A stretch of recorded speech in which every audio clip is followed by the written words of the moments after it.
Okay, welcome to the WPIAL Blitz Show, year in review, season in review.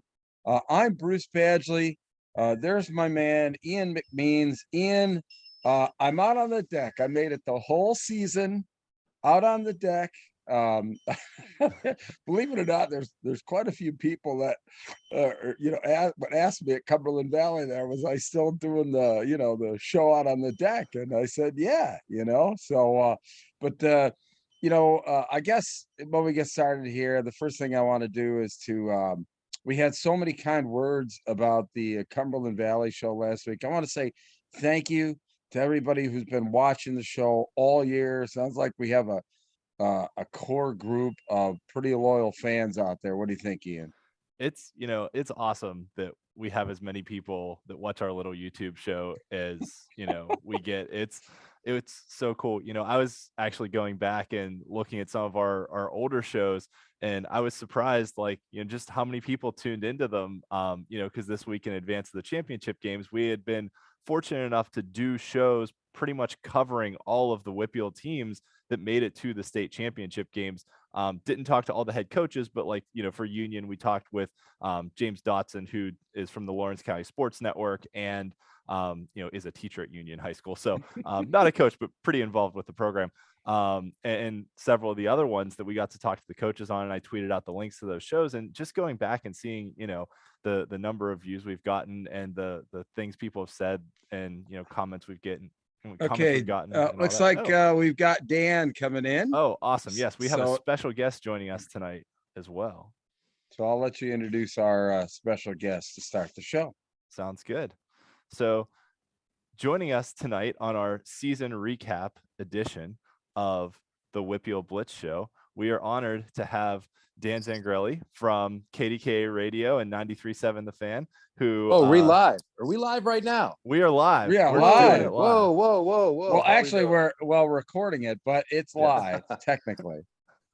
So I just bombarded the thing right in the middle of it. I was in the middle of an intro. You're great. You're in fantastic shape. Well, I thought, usually in the business, we go, hey, we're going to start this in 3, 2, 1, mark, and then we start recording. No, but we're good. I love jumping in midway through. It's like getting on the train while it's already down the tracks, and I'm just holding on for dear life. Well, thanks for having me, guys. Yeah, thanks for joining us. So Dan got to broadcast 4 of the state championship games this weekend. We did. It was a ton of fun. Yeah, I think you were just down to my left. I was down at the NFHS side there. Were you up in the press box, like on the regular press box there? So you were down. You were down on the left side there. I was down on the right side there on the NFHS side for 5A, 3A, and 6A. So I didn't see you for the obviously for the 6A game, because actually we had a little bit of room up there. But get KDKA out of the way, and all of our equipment, and then everybody has a little more elbow room. Yeah, no, we were there tucked in the corner, and I was pleasantly surprised by how everything went off without a hitch from an operational standpoint. Really got to give a lot of credit to the Cumberland Valley folks, because I know there was a lot of controversy over everything, and some people had some mixed emotions and thoughts on the whole deal, and I did going in, but I got to tip my hat. They did just an absolutely tremendous job as far as an operation is concerned. It was about as flawless as a baguette. Absolutely. That actually covered my first question. I was going to ask, for both of you, since both of you had been at both Hershey and Cumberland Valley, kind of how did it compare with the experience of broadcasting games from there? But I think Dan covered that in an excellent way. So I'll move on to my next question, which is, Dan, what was the most impressive team that you saw in the games that you broadcast? Boy, Bishop McDevitt. I knew that they were going to be really good, but this Stone Saunders kid he's a Sunday guy. As far as his reads, his progressions, his mechanics, for being a sophomore, I mean, he's ready to play at the next level right now. I think you could, as a sophomore, what is he, 15, 16 years old, you could probably throw him in a Division II game and he wouldn't get overwhelmed, like at this very moment. And he's next level. There's a reason why he's a national guy, but I've probably been doing this 20 or so years. I throw him up there easily in the top 3 quarterbacks I've ever seen. And I was talking to my broadcast partner who's been around a lot longer than I have, Johnny Lee, and we were really impressed with Phil Jerkovic when we did some of his games at Pine Richland. And I would go as far as saying that he probably has a little bit of an edge on Jerkovic, though. Wow. Phil probably a little more projectable because of his size and things of that nature. But as far as skill set, arm talent, all of those boxes that you're looking to check for a next level quarterback, he's a real deal. And of course his receivers were clean. The routes that they run were precise. The inside position that they got on some really good Aliquippa defensive backs. I thought it would be a closer game. I never count out Aliquippa, but the way that they just kind of laid it on them was surprising. Yeah. Probably a little bit of the revenge factor after Aliquippa beat them last year. Yeah, no doubt. Like that was part of it. But I mean, they just have dudes all over the place. I mean, even up front, they were big, they were physical. 55. I don't have my chart in front of me. On the defensive side, he was very, very disruptive. But listen, what do they have? They have a Power 5 quarterback. They've got a Power 5 running back. They have 2, maybe 3 Power 5 receivers. They probably have one Power 5 guy up front. And I'm surprised that 55 is only a JMU guy. I bet you he figures out a way. And maybe it's just a size thing. But yeah, they've got dudes across the board. And to do what they did against Aliquippa was that's not many people do that at all, ever. So, and everyone was talking about this being one of the great Aliquippa teams of all time. Mike White and I were talking before we went on the air, and Fedco was involved in the conversation too. Like this, because they're talking about with Tyke Hayes and John Tracy and some of the other kids who were underclassmen and sophomores, could this be a real Aliquippa dynasty? And the fact that they're doing this at 4A, they were drawing some comparisons to the 88 team that Aliquippa had, which many believe is like the best of the bunch. That's the gold standard. And Mike went as far as saying that, hey, they could be in the conversation of being the best ever. So that's just makes what Bishop McDevitt did all the more impressive, I think. And what about the great story of Pine Richland too? I mean, yeah, with just the perseverance of that team, the life lesson, that John LaDon and that group put out there for everybody. Okay, that that you can overcome adversity, and that was a team that was 1-3 to start the season, and ends up winning a state championship. I mean, how incredible was Pine Richland's story this year? Yeah, they didn't have much margin for error. To get into the postseason, number one, and then of course once you're there, it's it's win or go home.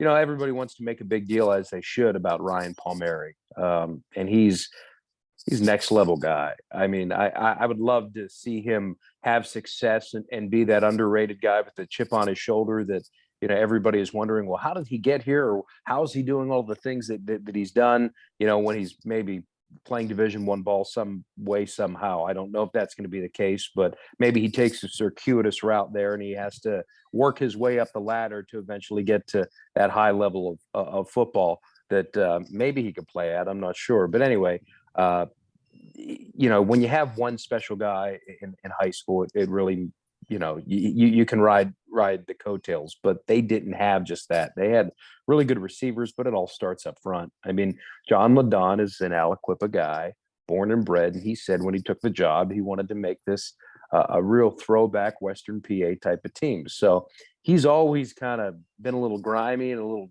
dirty in the way that he goes about his business. And I don't say that in a bad way. Like, he's not taking cheap shots or anything, but there's just a true blue collar Beaver County mentality, even though he's got a PhD from CMU and he does like top secret work for the government as like a nuclear engineer or something along those lines. There's still, when you talk to him and when you get down to the brass tacks, there's like dirt under your fingernails Beaver County ball that's woven into that DNA. And that really came out of this football team. Took a little while, clearly. Everybody was getting to know everyone. And that's the common theme that we heard, that, like, listen, they got into the game a little late. What was it, March, I think, when they took over? So there's that feeling out process of, 6, 7, 8 months for everybody to trust one another and to get the foundations and principles of a program in place. And once you do that, you really started to see things gain some traction. And that just happened to be midway through a football season. And great story, cool story. Hats off to a lot of people that made that happen. So, Dan, one of the most exciting moments of the whole weekend was Belle Vernon's goal line stand to win the game. And, they had really held Newman Goretti under wraps the whole game until that final drive when Goretti kind of drove down the field. And, I'm listening to it on the radio as I'm driving my kids around, dropping them off places. And, just hearing the way you guys describe it, like, maybe some favorable spots from the officials on some fourth downs, but then just the way that Belle Vernon was able to step up and get the 2 fumbles really on the goal line, kind of walk us through, how that all played out, in your eyes, because, you were there, you saw it. For those of us that just listened on the radio or just following along on Twitter, like, everyone was kind of hearing secondhand accounts. I thought you guys did a fantastic job describing it all in real time, but, just to be there and see it all unfold, like what was some of the emotions on the sideline and all that as Goretti's marching down the field? Yeah, I mean, I think we were all kind of holding our breath because the quarterback for Newman, Goretti, Mekhi Wharton, really wasn't making throws the entire game, and the Saints offense just struggled. I mean, after all, they didn't score an offensive point in the game outside of the 2-point conversion, if you want to consider that offense, if you will. But their touchdown came on defense, or special teams, if you will. It was a punt that goes over the head of a guy, and they recovered in the end zone. So they had not really done much of anything all game long offensively, and that included some really poor quarterback play. But then all of a sudden, Wharton hit a couple of passes, and he was able to roll the pocket and make a few throws on the run, some key throws that got them downfield. You're thinking, well, anything's possible once you get into the red zone, right? And then all of a sudden, he made a big throw to, I want to say, I forget who he made the big throw to, but that was where the Jake Jettico stop occurred. But it was at the first down stick, so it's first down and goal. So you're thinking like, all right, well, made the stop. Jettico closed quickly on a tackle. What was that? It's probably the 3rd or 4th final play of the game, and he sets up first down and goal. It was a sticks route, hit him right at the front. And then, all right, so it's first and goal. You need a yard. You're thinking that, this is how it's going to end for Belle Vernon. But they get him on first down, second down. There was a mutual possession tie-up and a fumble on a handoff. And then the 3rd down and goal is where everything just kind of came off the rails. And Mekhi Wharton fumbles the ball. I think he hit it off his tight end. It was hard to see. It was just everybody was playing rugby. It was 11 on 11. Everybody was in tight. I don't think there was anyone outside of the formation. So this was literally 11 men are going to try to push 11 men. And we'll see what comes. I mean, it's the longest yard, right? It was, in fact, less than that. It probably was about, and we had our sideline reporter, Robert Mangino, trying to look down the line for us because our angle wasn't particularly good to see where that ball was because, there's a football in the middle of 11 men. I mean, everybody's just hovered over the damn thing. You can't see anything. So you're just seeing just this big pile move. And I didn't see the ball come out because the quarterback and I think the guard were blocking me, just the angle that we had, because it hit off the right side. So I had people in front of me. But luckily we had our sideline reporter who screamed into the microphone. The call is, all over the place online and stuff and in our highlight videos. And Robert screams fumble. And then you see the ball kind of come loose. And I think Robert saw it before half of the Belle Vernon team saw it. And he says it before all the players react. If you see how everything's synced up in the timeline, like Mangino may have been one of the first people to see it. And then Aiden Johnson comes out of there with the football, and obviously all hell breaks loose. And that's like, it's an all-timer, right? There have been some really good ones. 2003, the heartbreaker for Pine Richland. Last year was really crazy. The upset that Penn Trafford had against Imhotep Charter, coming back late fourth quarter, forcing overtime, getting some stops on defense. That was a classic, and a 9-8 game for the first championship for like a really, really awesome football town, awesome football community. It's amazing that Belle Vernon, for as many great players as they've had, many great teams as they've had, that they'd never been to a state championship, and appropriately so.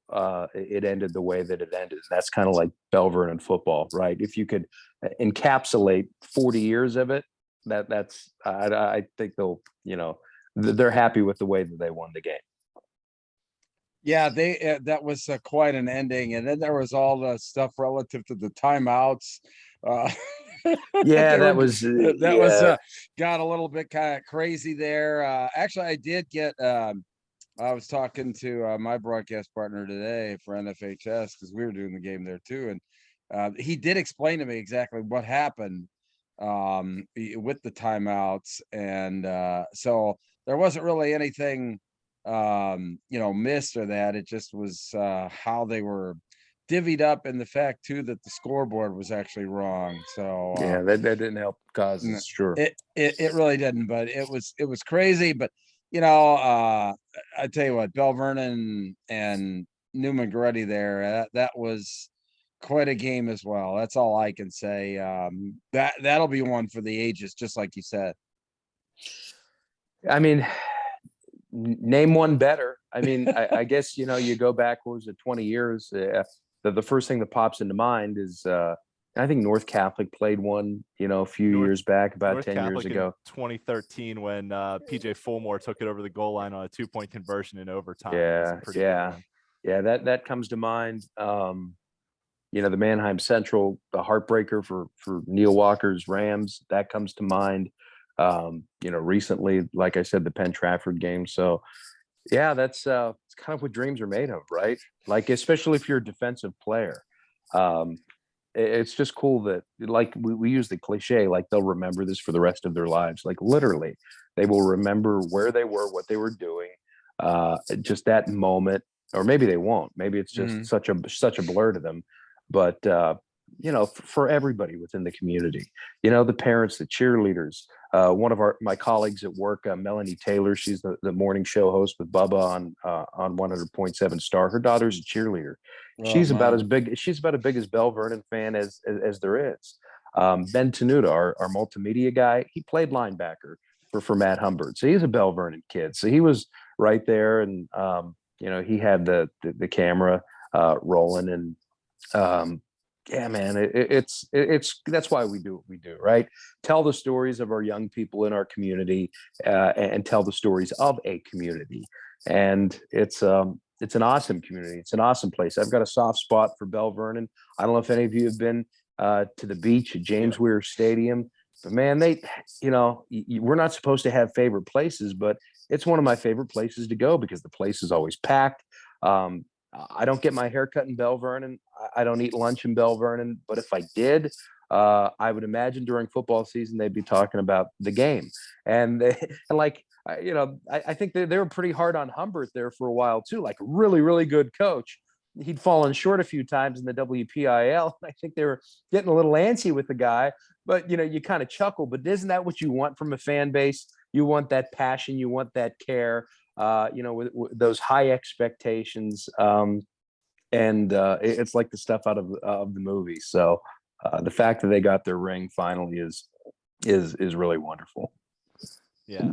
So, Dan, you guys do an awesome job all year broadcasting the games. Like you said, not only telling the stories of the game, but also the stories of the community kind of intermixed. So you've given a couple shout outs to some people on your crew. Anyone else on your broadcast crew that you want to give a shout out to? Gosh, we have so many people. I mean, it's, we try, and I got to give credit to my boss and the commitment, because we have, we're one of 5 radio stations in our Pittsburgh cluster at KDKA. We've got the Fan, we've got Star, Y108, Whammo is part of our family now. And we have an incredible sales staff that help secure relationships to make this possible. For us to treat Friday Night Lights like we treat Saturday afternoon. We're the Pitt flagship, and we're also the Pirates flagship. And we've allocated resources, technology, equipment, personnel to try to give this as big a sound as any of our other programming. And I certainly don't mean to disparage any other radio stations or outlets. And there's a reason why I don't think they sound the way that we do it, and it's because of just resources and finances. We're really, really fortunate to have a ton of people that pitch in. That's not only in the on-air side, but that's on the multimedia side. That's on the social media side. That's on the tech, the crew side. We'll have 3 people that'll just help us break down, set up gear, pump up tents. We bring Fedco back. He's all in. Awesome. He's all in. Yeah. I mean, and he's where he should be, right? Doran Dickerson has chipped in. And like I said, we have like a staff of 18 salespeople. Like it's a full on deal. And the people of Western Pennsylvania deserve it, right? You've got the world's first radio station that's centered around broadcasting events in Pittsburgh. We have done that for 102 years. We broadcast the election returns. That's how broadcasting and radio was invented. And from all of the people that have worked at the station, one thing that has been at our core for the better part of a century is keeping it true Western Pennsylvania, true Pittsburgh. And it's kind of crazy that we haven't done this longer. I mean, this is year 4 or 5. I think we started in 2019 and we've grown it exponentially ever since. And it's what we are. It's who we are. It's KDKA, man. Like I hope people think of KDKA in Pittsburgh and like it's your local hometown station that you're gonna get live and local content. And well, guess what happens on Friday nights in the fall? You know what I mean? Yeah. So Oh yeah. I've always said to people around here, because I grew up in Western Pennsylvania, still live here.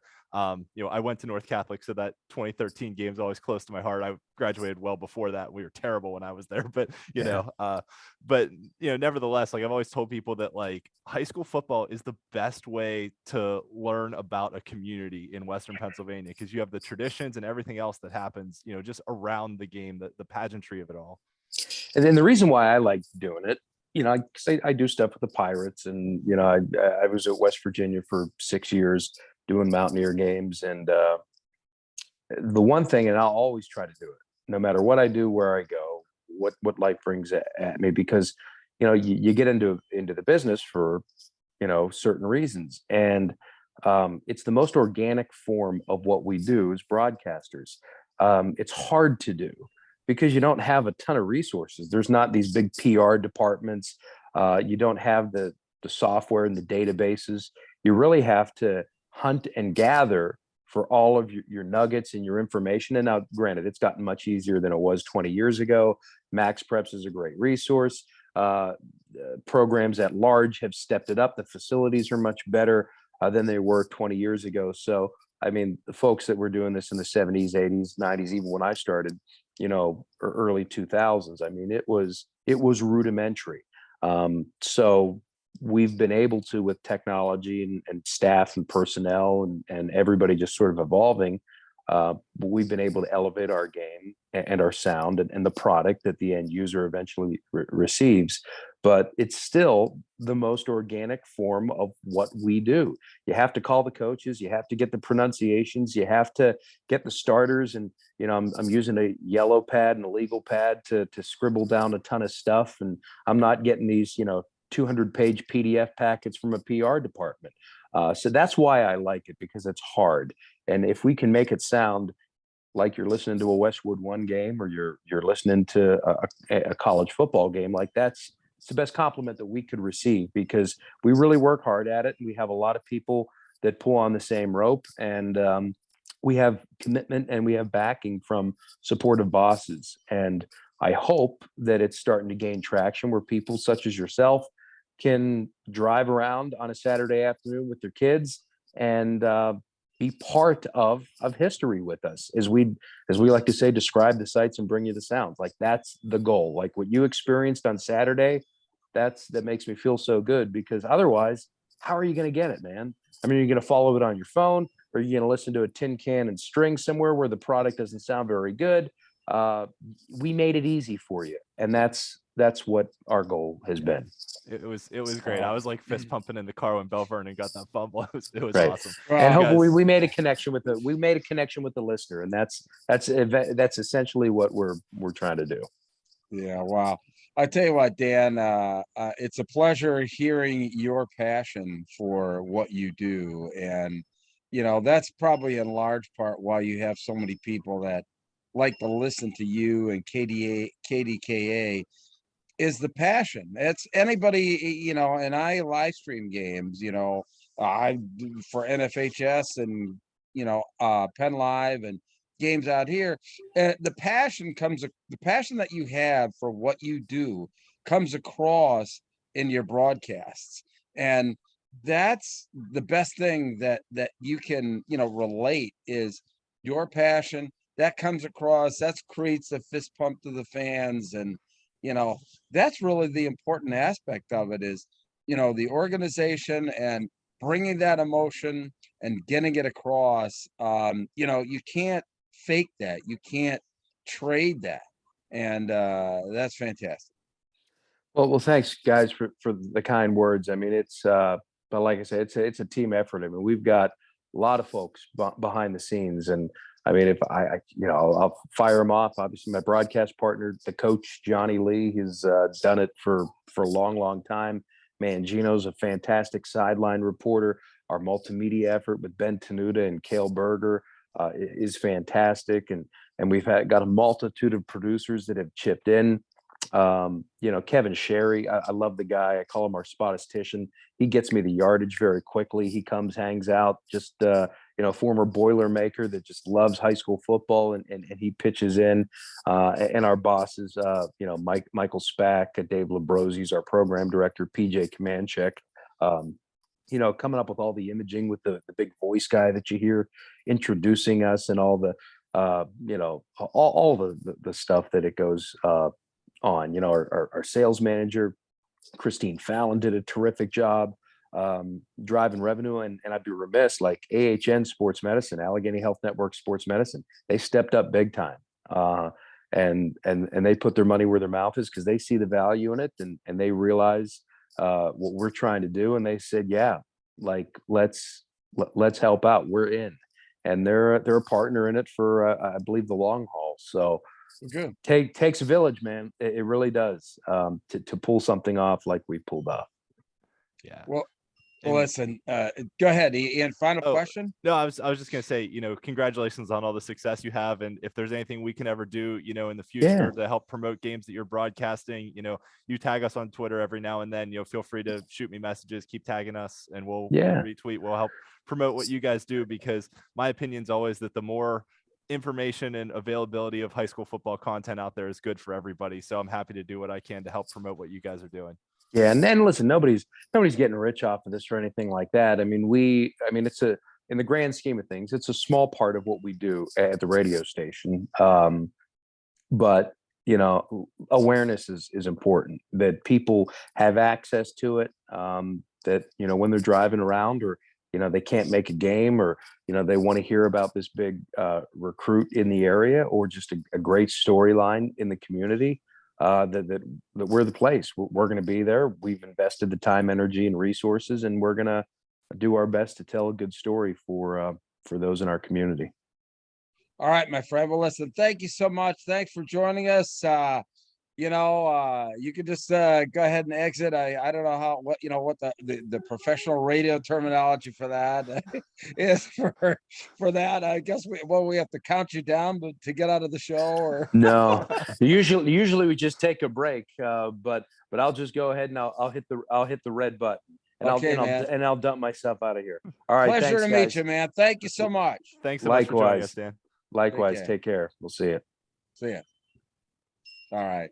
Yeah, no, it was very funny. He was for the 5A and the 3A game, he was down.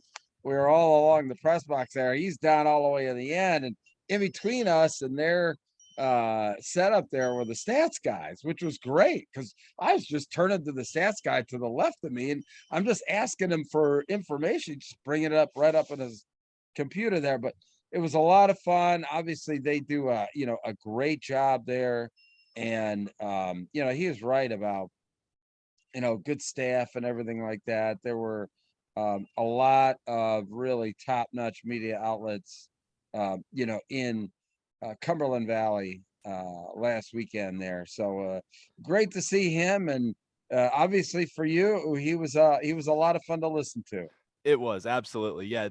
Dan and the whole KDKA crew do a great job of, you know, describing the play as it's happening, and breaking it down from a football sense too. That like it's not just sort of your stereotypical, like high level broadcast of okay, it's 3rd and 8, here we go, back to pass. There's a pass to the left. But like they really break it down of okay, they came out, they're in a wing T formation. They're getting everybody's names right. Here's the quarterback, who's the running back, who's coming in motion. All this, they really break down the play as it's happening, and then afterwards too. That you could really tell just from talking to him tonight and from me listening to him, for 4 games on the air this weekend, that it was, they really know the ins and outs of football and the X's and O's and can describe what's happening on the field in real time and bring the excitement too. That's one of the big things that I noticed with their broadcast is they do a great job of, kind of matching the excitement and the level of intensity of the game. That, the way they announce a play in the first quarter is going to be very different than the way they announce a goal line stand at, the end of the 4th quarter, just because of kind of relaying that, passion and intensity and how big the moment is. You definitely get that sense when you're listening to them. So it was awesome to hear, Dan's experience of broadcasting the games. It's a completely different approach, live streaming a game versus audio, and it does take a high degree of I'll be the first one to tell you, it takes a high degree of skill to paint the picture for the listener. I mean, basically you're painting the picture so that whoever's ever listening can visualize what's going on. And I'm the first one to tell you, I could never do radio. I mean, just because of what you said of like, and we've got a double split, whatever like that. Yeah. It's pretty easy to broadcast a live stream game when people can see exactly, what is going on. And you actually then talk about what's going on at a completely different level. And I'll be honest with you, I think that you have to tailor your approach to the level of fan that you're talking to as well. In fact, we were talking about this, this weekend, the fact that, the way that you describe a football game or any sporting event at a professional level, college level, and high school level is 3 completely different approaches. You have to approach your broadcast based on the fact that at a high school level game, you're a little bit different. You're highly sophisticated. You understand that. But the vast majority of people that listen or watch high school sports are not sophisticated. They are predominantly, they're in majority in number, are going to be family members and, grandparents and what have you. And it's, sometimes you can talk above them. And you have to be careful at, kind of what the way that you approach the way that you're broadcasting. Obviously, with radio, it's a completely different animal than live stream. But it's a completely different approach at high school than it is college or professional. Perhaps, and maybe it's just me having grown up in Western Pennsylvania, but like, some of the best conversations I've had, because I travel around, I go to different games. Some of the best conversations I've had in the stands have been with, parents of players and grandparents and things like that. And they really understand the game. And especially in a lot of these old Western Pennsylvania towns, Dan talked about Belle Vernon, that, 40 years of tradition kind of building up to this, that, you could go to a game there on Friday night and be sitting next to somebody who, played on the team and, 30 years ago. Right. But you're talking to people at the game. And that's that. I think that's a big difference there too, is that those people are, if they're the fans that go to really high school football games, especially if they're older, they're hardcore, because it's really difficult for elderly people especially to get to a high school football game. The parking is not close. I mean, it's difficult to get in the stands. And so to have just what we talked about, they have live stream availability and radio availability for all fans to be able to watch and listen to these games, I think are very, very important. And I think that that's something that, some schools get and others do not. And that's the difficult part too, is that there are so many fans that just want to have access to the game in whatever way that they can and to be allowed access, or that there is somebody there that can give them access. Sometimes, just like, Dan talked about, the sponsors that sponsor all these events, those are the people these fans need to be thanking, because, without their support, it just doesn't go on the air, and then there's nothing, and then people can't hear or see anything. So these sponsors, they are the unsung heroes of high school sports, quite honestly. So anyway, Yeah. all right, we All right. ready to get started here? We are. We've got a lot to cover here tonight with our season wrap-up edition. So thanks to everyone, as we said before Dan came on, for tuning in all year. We really appreciate you. Obviously know where to find us on YouTube. You can follow us on Twitter, Facebook, our sometimes used Instagram account, and all of my articles on steelcityblitz.com. So thanks to everyone, and thanks to everyone who's been supportive of our show and helped share it, retweet it, all that stuff throughout the year. And congratulations to our 6 state champions. And we'll talk a bit more about them as the show goes on. So first, we'll start in 1A, work our way up to 6A. The Union Scotties won their first outright WPIAL championship. Their one in 1959 was shared with Avonworth, with an incredible run from the number 10 seed all the way to the WPIAL title game into the state championship, where they battled against a good Steel High team, fell 22-8, but didn't really have anything to hang their heads about. I mean, it was a battle all game, and really it was a late touchdown that kind of put them away, but they were in the game pretty much the whole time. So Bruce, I know you were there for this one, so what were your takeaways from the 1A championship game? I totally agree with you. I think that the score doesn't indicate really how close a game this was. I mean, it really came down to the last few minutes, and a turnover really is what was one of the big aspects of the late in the game. And then also the Scotties kind of got pushed down in their end, and then they had like a safety in the end zone, and that was a big to do there too. So there were 2 safeties in this game, right? I think this was the first state championship game ever where there were 2 safeties. Yeah, all I know is remember the one that was right in front of me in the end zone, and it was late in the game, and that was kind of a heartbreaker there. But credit to Steel High. They persevered and came out on top. But Union, wow, I mean, a 10 seed getting all the way to the championship game of their classification on the state level. Wow, I mean, just what do you have to say? I mean, just a tremendous season. Just there's, unfortunately, we have friends on both sidelines, and there's a winner and a loser, and unfortunately they lost. Yeah, and really, I mean, I think some of their success was bred through the success they had in other sports. When we had James Dotson on a few weeks ago from the Lawrence County Sports Network, he talked a lot about how, they had won the WPIAL baseball title. They were the runner-ups in basketball. So they had a really good group of athletes come through, and it kind of just all manifested itself on the football field as well. For a school that a couple years ago was talking about folding their football program and looking at co-op agreements because they couldn't get numbers out, and they had the smallest roster of any team out there in Hershey. Obviously, being a 1A school, but still, I think they only had like 22 or 25 kids on their roster in the program. So yeah, but congratulations to Union on just an awesome run. And Steel High, fun fact, is now 4-0 in state championship games. So if they make it to the title game, they've won them all that they've been in. That's a great stat. Yeah. All right. So our player of the year is actually a pretty easy choice after the run that Union had. Was Braylon Thomas, the quarterback from Union.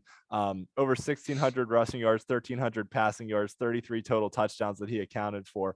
And Union skill players were just awesome all around them all year. You know, I know you only saw them out in Hershey against another really good skill player group, but you know, the way Union was able to mix in addition to Thomas, you know, the Stanley brothers, Mike Gunn, Maddox Thompson, Dane Jonke, like they just had guys all over the place. And you know, we talked about it last week on our championship preview show that the Lawrence County Sports Network player of the game throughout Union's whole playoff run had been a different guy each week. And they just got contributions from different guys all over the place to help them not only win their first WPIAL title in, you know, 70 years, but also to make it all the way to the state title game. Lots of other guys had great seasons in single A. Landon Stevenson from Mapletown led the WPIAL in rushing. You know, Matt Sieg from Fort Cherry was the first freshman to join the 1,000 club. Jason Cross from Bishop Canavan, Xavier Nelson, who was the player of the year last year, both had awesome years. So a lot of good players here, but Braylon Thomas, after what he was able to do through the playoff run, was the easy choice. And then I kind of cheated on the game of the year here. I picked 2 games, but they were matchups between the same teams.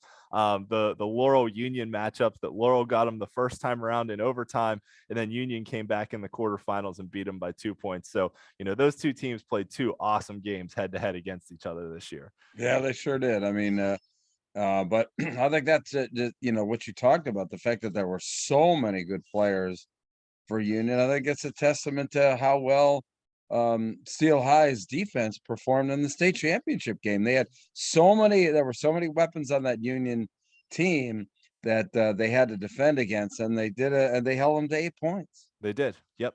Yes. Yep. So, you know, I obviously talked about some of the big storylines here that happened in the WPIL. I think one worth mentioning too was Steelton Highspire taking on the Middletown players. That after Middletown had to cancel their season because of the hazing investigation there were a few players that came over to Steel High. The PIAA gave them a one-time exemption, and a couple of those guys made big plays for Steel High in the state title game. Yeah, you know, and there was a lot of conversation about that, I can tell you, on the sidelines of the, you know, the game as well. But yeah, I mean, look, it is what it is. That I don't think would be in any way, shape, or form, you know, anything that would tarnish the accomplishment that No, I don't Steel think it High. tarnishes it. I just think it's a noteworthy storyline from the season, you know. Mm-hmm. Yeah. And our statewide rankings were pretty similar. We pretty much all had the same teams involved for the most part. Yep. You know, I think that Bishop Canavan has a lot of guys that are going to come back next year too, and it's going to be right in the mix. Obviously they were defending WPIAL champs, lost to Union in the championship game, but you know, they were a team that certainly had very high aspirations, were a very good team. Yeah. Canton beat Union early in the season in that week 0 game that they scheduled, which, you know, shout out to those 2 teams once again for putting that game on in week 0 when both of them could just been like, we're just going to wait until next week to play a game. But, you know, both of them had an opportunity to play a game. So that was pretty cool to see. And obviously, you know, Northern Lehigh played a really close game against Steel High in the playoffs as well. Yeah. And just to, you know, reiterate here, I set my picks in. I didn't see yours. So, you know, so if they're, you know, obviously, 4 out of 5, you know, pretty much, I mean, the same there. I guess I learned a lot from you, right, Ian? Somewhat. Yeah. You know, and I'll say I did my picks before I got yours. So, you know, Okay. I just plugged yours in. So there was Good. Yeah. Yeah, no. I think it's great. I mean, you know, it's that there's some consensus in at least what we think. Yep. Yeah. Oh, and the other thing I mentioned Landon Stevenson from Mapletown winning the WPIAL rushing title, but also, you know, Mapletown won their first conference title since 2005 and then won their first playoff game in school history. So really awesome story for the Maples this year, too. Yeah, absolutely. All right, on to 2A, where Steel Valley defeated Beaver Falls in resounding fashion in the WPIAL championship game to capture their 6th WPIAL title in school history. They would fall to Westinghouse in the state semifinals out of the Pittsburgh City League, who then would go on to lose to Southern Columbia in a pretty hard-fought state championship game. So, Bruce, do you have any takeaways from that Westinghouse game? Wow.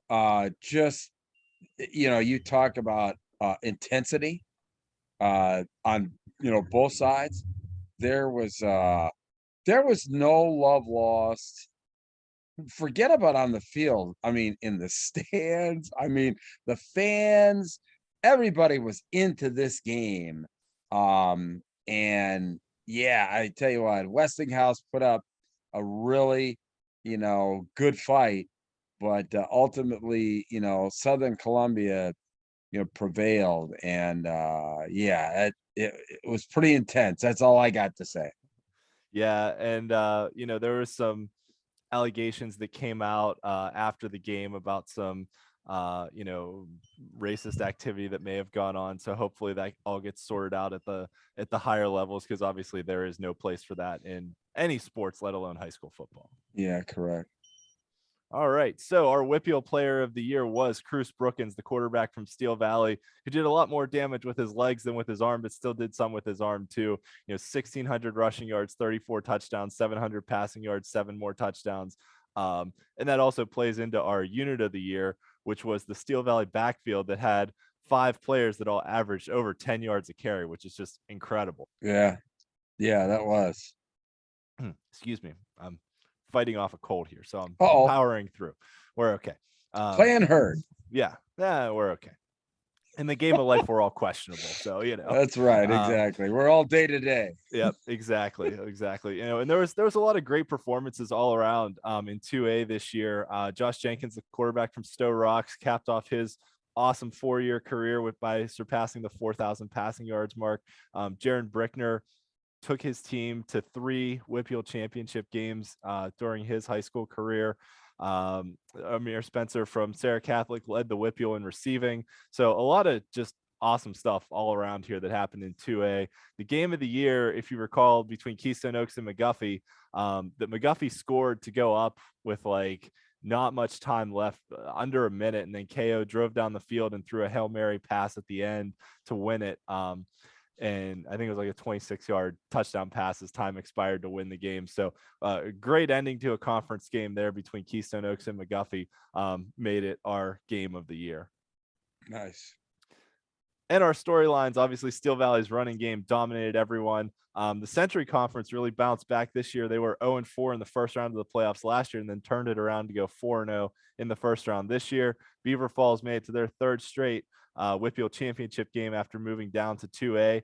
And then Sarah Catholic also had a pretty rare occurrence, having 2 quarterbacks both throw for over 1,000 yards in the regular season.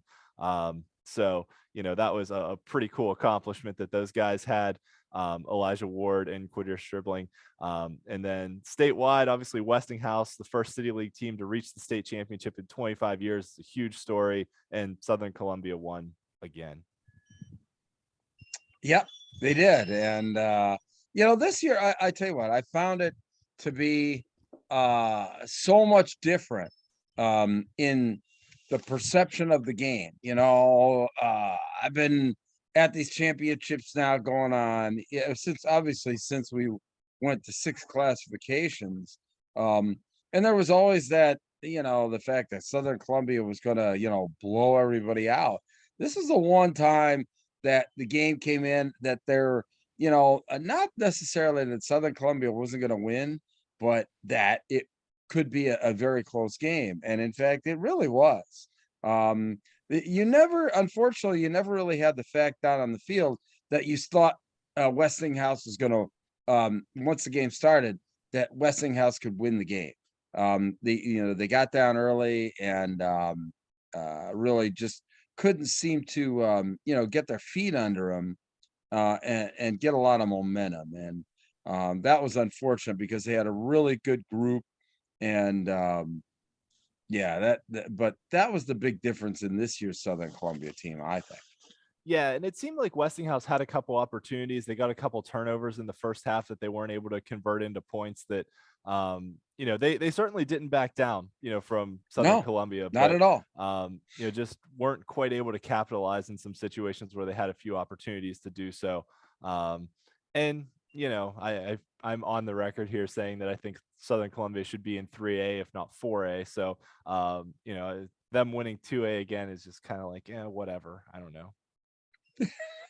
I mean, we talk on the show all the look, time about. I think that there's a lot of people that have have the same opinion. I mean, they wonder like, well, everybody else is having to play up. Why are these guys Yeah. been there for so long? I've never really, I've never really had anybody answer that question directly to me.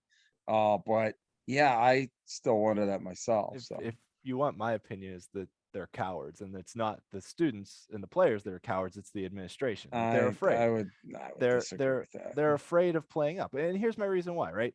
They have now appealed twice to the state, right? They won when the success formula got instituted, then was it 2019, 2020, they had won back-to-back, actually 3 straight state titles at that point. So they should have gotten forced up to 3A. They appealed to the PIAA to say, no, we don't meet the qualifications with the transfers or whatever. So we should stay down in 2A. And the PIAA said, okay, you can stay down in 2A. And then they won the next 2 state titles. So now they've won 5 straight. And once again, the success formula said they should have moved up to 3A. And once again, they appealed to the state. So that makes 2 times that they could have just said, okay, we'll accept it. We're going to just play up. Like, when we talked with, what's his name? The guy from the Beaver County Times. Okay. The guy from the Beaver County Times, when we talked with him, Josh Carney. There we go. Okay. And he talked about not only Aliquippa being forced up, but there were some questions about Central Valley, whether Central Valley got forced up or their enrollment numbers put them up. But Central Valley just said, okay, we'll play up. We're not going to appeal because we think we can compete in 4A. That Southern Columbia, if they weren't afraid of playing at a higher classification, 2 times could have just said, okay, the success formula says we're a 3A team. We'll play in 3A and see how we do. 2 times. But both times they appealed to the PIAA to be able to stay in 2A, and both times their appeal was granted. So them being in 2A, to me, says they're afraid to play in 3A because they continue to appeal it. And it's not the players, it's the administration and the coaches that are afraid. Okay, well, let's move on because that is absolutely not the case. Okay, they are not afraid of anybody. If they weren't afraid, then why did they appeal? If they weren't afraid, they would be playing in 3A. Let's move on.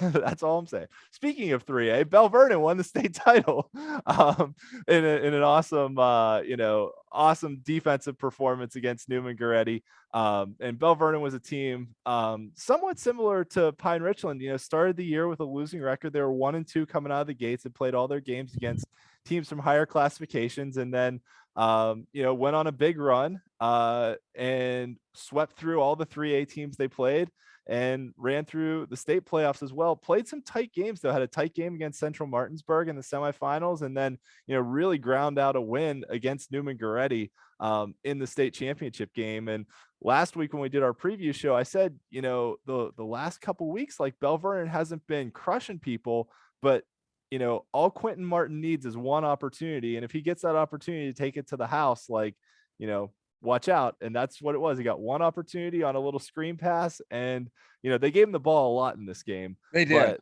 he made the play when it counted too. You're exactly right. I mean, you have to give credit to Newman Goretti for keeping him in check. I mean, they tried every,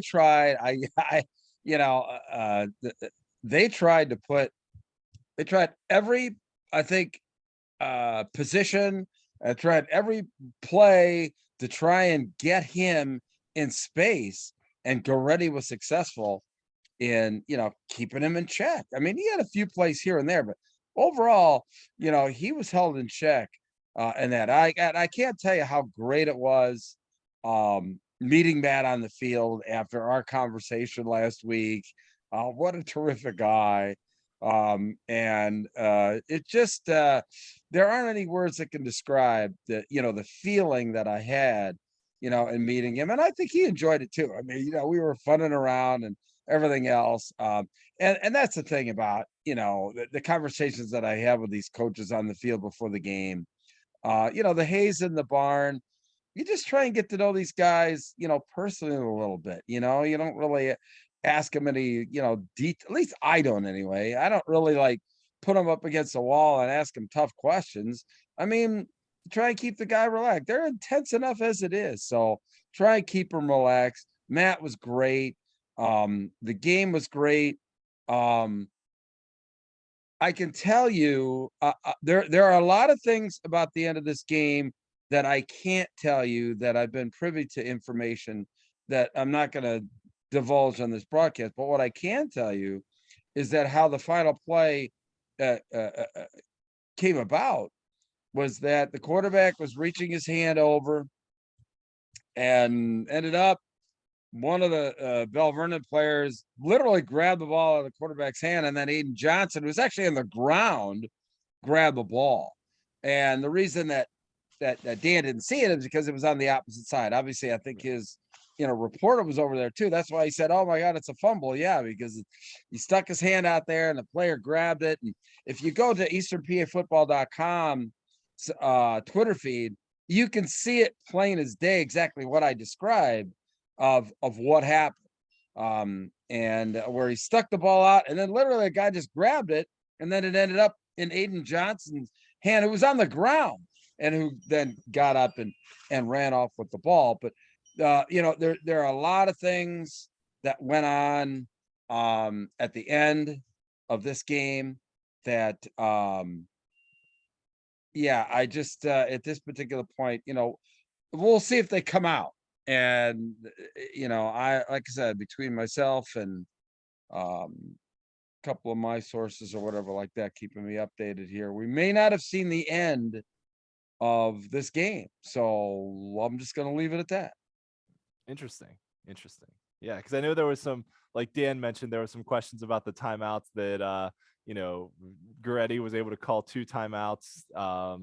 And even though the scoreboard showed there was none left, but that may have been a scoreboard error. So it was that's how it was explained to me, that it was a scoreboard error. There were definitely indications. The referee basically said, "Timeout, Belle Vernon," and pointed to Newman Goretti, and we're like on the broadcast. Bob Long and I were going like, "Well, I wish they would tell us what really happened," and then proceeded to grant 2 more timeouts to Newman Goretti. We're going, so yeah, and so there was some items related to that that I think are still, or there's some questions about. What about nobody's talking about the fact that after the fumble was recovered by Belle Vernon, the first play they fumbled, but it wasn't called a fumble. The next play, after they got it, they try and run it, and the ball came out, and nobody talked about that either. that Belle Vernon fumbled, and it was I guess a quick whistle or whatever. So there was that too. Literally, I flipped out when I saw Belle Vernon fumble the ball, or what I thought was a fumble. I couldn't believe that. I literally went off the charts, and it ended up not being a fumble, but I couldn't believe that either. So I never saw an ending to a game ever like that, and let's just hope that I never see one like that ever again, because it was very chaotic. Yeah. And so we'll just leave it at that. Yeah. And congratulations to Belle Vernon on the accomplishment. And actually, you mentioned that we had Matt Humbert on the show last week, and I asked him the question that I always ask coaches, which is to, give a shout out to your guys up front on the line. And it was funny, the first guy he talked about was Braden Locks, who also plays quarterback and plays defensive end. But I went back and watched it, and this morning actually, and the second guy he mentioned was Aiden Johnson. And he's like, Aiden Johnson's done a great job for us all year and hasn't gotten a lot of acclaim. And then lo and behold, Aiden Johnson falls on the ball. Yep. And then Steve Macheska, who was pretty unblockable all game for them, was, the next guy that he mentioned. So Belle Vernon's line obviously is our unit of the year. Quentin Martin being our player of the year was a pretty easy choice after the way he really just dominated everybody. And he's only a junior, so he'll be back next year as well. The game of the year was the first round shootout between East Allegheny and Mount Pleasant. Those two teams just kind of went back and forth all game. I think East Allegheny's quarterback accounted for 6 total touchdowns in that game. So that was a fantastic game this year. And Belle Vernon really just slaughtered all of the 3A opponents that they faced, once they got into the heart of their schedule. But some other players, had some really good seasons this year too. The tandem of Zion White and Zach Boyd from Elizabeth Forward was really good. And then, they happened to run into a Shadyside Academy team in the WPIAL quarterfinals that ran the ball a lot, and it was really rainy and windy that night, and their passing game just couldn't click. So the Southmoreland connection of Kiefer and Keffer was also really good. Probably deserves mention here if I had some more space for some more names. Cody Rubrecht from Greensburg Salem, he was the WPIAL's leading receiver last year, switched to quarterback this year, and joined the 1,000 club. So awesome accomplishment for Cody as well. Overall storylines, one of the big ones in 3A this year was the realignment with the two teams that made the WPIAL title game last year, Central Valley and North Catholic moving up. Belle Vernon moved down and had the opportunity to, run through their schedule and just did it. They dominated everyone. Avonworth reaching the WPIAL championship game for just the second time in a few years after not making it for a very, very long time. And then statewide, obviously the quarterback from Central Martinsburg capping off a great career that he had, and Newman Goretti's big run to the title game as well, winning a bunch of close games. I mean, that whole right side of the bracket there had, the YO Danville game was close. The YO Newman Goretti game was close. There was a lot of good games that happened on that half of the bracket to lead up to the state championship game. Yeah, and even the Danville game. I mean, Danville had a chance to beat Wyomissing and missed the field goal late. So, I mean, you're right. And I think I said that starting, the whole 3A bracket that, I mean, Weil was going to have a tough go of it to get back, and that there were a lot of good 3A teams. Not that there weren't in the WPIAL, because there were, I mean, listening to Matt, I mean, talk about Central. I mean, that they had a passing attack. There was nothing but respect for that Central team too, that Belle Vernon had to beat to get to the championship game. So and that was a 21-17 game. I mean, it's not like, there was a lot of really these top five, probably top 5 or 6, like just so close. Yeah, I was gonna say you could put them all in a round robin against each other, and you'd be lucky if one team, won. You might get a team that goes 4-1, between the 6 teams. But I mean, I think you'd have all the teams beating each other probably. Yeah, 3A probably, hindsight's always 20/20, obviously, but 3A the most competitive, clearly in my mind, 3A the most competitive classification in the state this season. Yeah, absolutely. I definitely agree with that. Yeah, the margin between like 1st and 5th is not that much. No, or 10th, maybe. Yeah. Yep.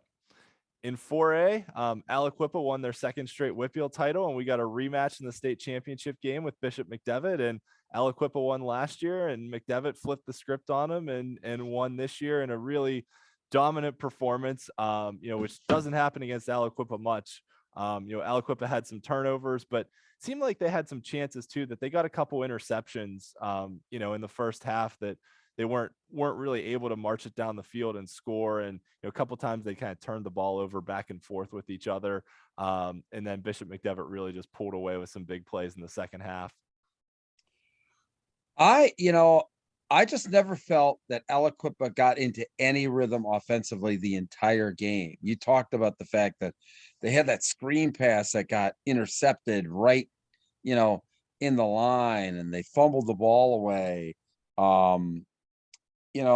I just felt that they were, out of sync really the whole time, where Bishop McDevitt, man, they were on a high the whole time and took advantage of those mistakes. But the biggest single thing that my takeaway was, Coach Warfield had a great video. And I think Mike White is the one that interviewed him after the game. And the types of things that he was talking about, that for his players, about that you have to accept the wins with the losses with the wins, and was so impressive. And so they're going to be back. This has turned into clearly, I think, the best intersectional rivalry in the state of Pennsylvania that I think is going to continue, for a few years. Clearly, Aliquippa reloads. Bishop McDevitt's going to continue to reload. We could see these guys again in the state championship game. Might get a rubber match next year. Yeah, it could be the rubber match. It's hard for me to imagine that it would be these two again, even though, I mean, because quite honestly, they're so far above everybody else in the classification. Yeah. And the classification is there's a lot of high quality teams, and to even think that these guys are even so far above them is tough. But I mean, that's absolutely the case. Obviously, Dan was talking glowingly about Stone Saunders. And I mean, the guy's just incredible. He seems like he should be a senior and he's a sophomore. I mean, he's just incredible. He had a great cast of characters, along with them, great coaching staff.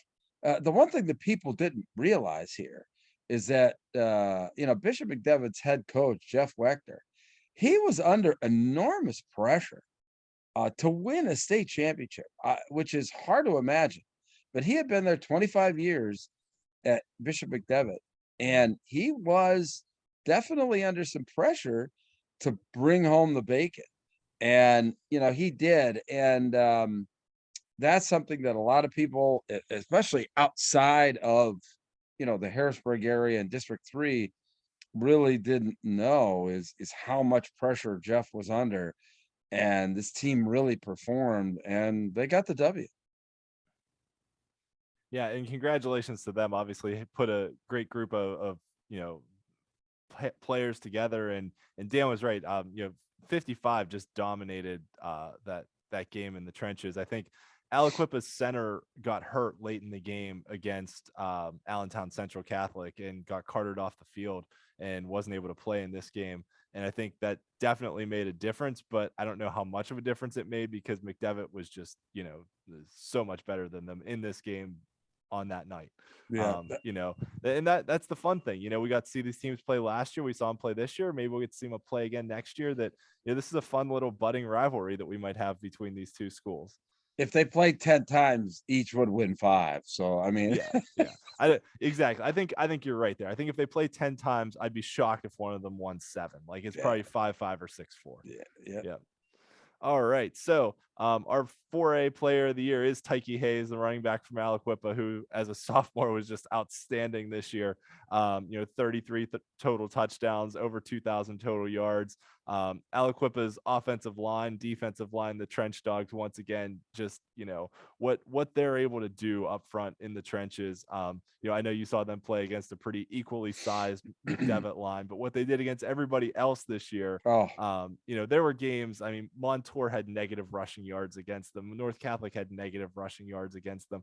They held a very good Central Valley team to, I think, 1 rushing yard in the WPIAL championship game. So, it was just what that line was able to do on both sides of the ball. And I think that's the thing that really stands out. I mean, obviously Aliquippa being a 1A size school, that the success formula has forced up into 4A, but these guys are playing on both sides of the ball too. Some of these teams that they're playing against, the Allentown Central Catholics, the Bishop McDevitts, have guys true 4A teams that have 60 and 75 guys on the roster. Right. And can platoon their guys that are either just playing offense or just playing defense. These Aliquippa guys are playing both ways, and they're still dominating everybody. And that is, and I mean, you make a great point in that is the one thing that the success formula and the PIAA just don't take into account, the fact that for those smaller schools to play up, they don't have the bodies. Okay. And over a season, I mean, that could really wear on a team. And especially obviously Aliquippa with, so few players, you know, on the roster. Another team that was surprised about the number on the roster was Harrisburg. It only had 37 on the roster. So Yeah, I think I tweeted that out before. I looked through the program for the state championship game, and I was like, Harrisburg hardly has any kids. yeah. But yep. So a lot of great performances this year as well. The game of the year was Laurel Highlands getting their first ever win over Thomas Jefferson, which also helped spring Laurel Highlands to their first conference championship in school history, which is one of the big storylines of the year. Obviously, in addition to the two Aliquippa Central Valley showdowns, the one in week 9 with the conference title on the line, and then the follow-up in the WPIAL championship game. Latrobe got their first playoff win since 1968 with an overtime win over Highlands. And then Armstrong quarterback Caden Olson won the WPIAL passing title as well. So a lot of good storylines. Got that state championship game rematch from last year. And then Jersey Shore, a team that, you know, had made some deep playoff runs the last 2 years, got upset by Allentown Central Catholic early in the playoffs, and you know, wasn't really a factor as we got down to the semifinals round like they had been the last few years. Yeah, yeah, clearly, I think, you know, I didn't take the fact that they got, you know, upset in the playoffs as, you know, into, you know, as far as my top 5. They still on a body of work, I think, had a tremendous season, as did Manheim Central. And I think that Jersey Shore Allentown game went to overtime too, didn't it? I think they correct. lost Yeah, in very overtime. close. So Yeah. they were, yeah. I mean, I think if I flip yeah, a coin. right, exactly.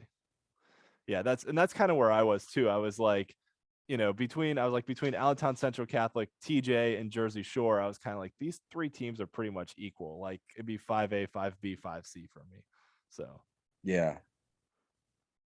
okay, on to 5A, where Pine Richland, what I mean, like you said, what a story. Start out 1-3, make a quarterback change, insert Ryan Palmieri, and you know, just the awesome thing that everyone you heard interviewed after this game didn't necessarily talk about, you know, anything football related. It was his leadership abilities and what he was able to do once he took the helm at quarterback.